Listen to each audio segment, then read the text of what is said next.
Hey band, choir, and orchestra directors, it's Jill. Last week we discussed getting kids' confidence level up when they are playing alone without you.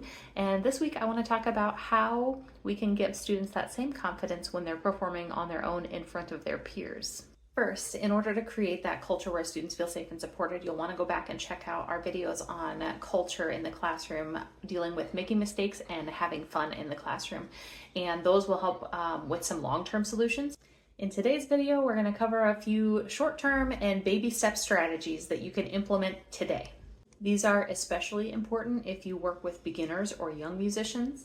And anything I talk about here can be used in the context of individual or group lessons, small ensembles, instrument-alike classes, or the large group. You just may have to adapt some strategies.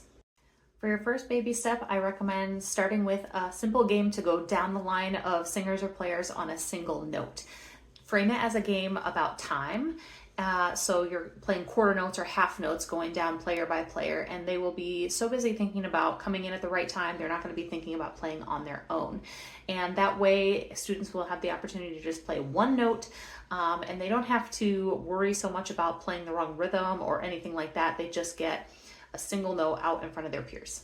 Then as students get more comfortable with that, you can ask them to do rhythm repeats. So you can play a rhythm or sing a rhythm and have them go down the line and repeat it. Number one, they'll get lots of ear repetition.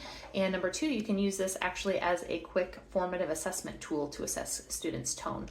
Then you can move to practicing intervals this way. This is of course really great for brass players and for singers, and as a rehearsal tool for any spots in your literature where there might be awkward leaps that you have to perform.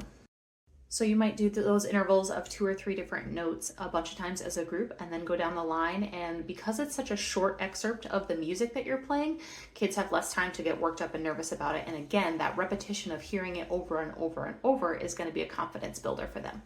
My final tip is to have students perform in unalike instrument or voice pairs. So many times when we're asking students to demonstrate something in pairs or in small groups, we're asking a group of the same instrument or like voice to do it.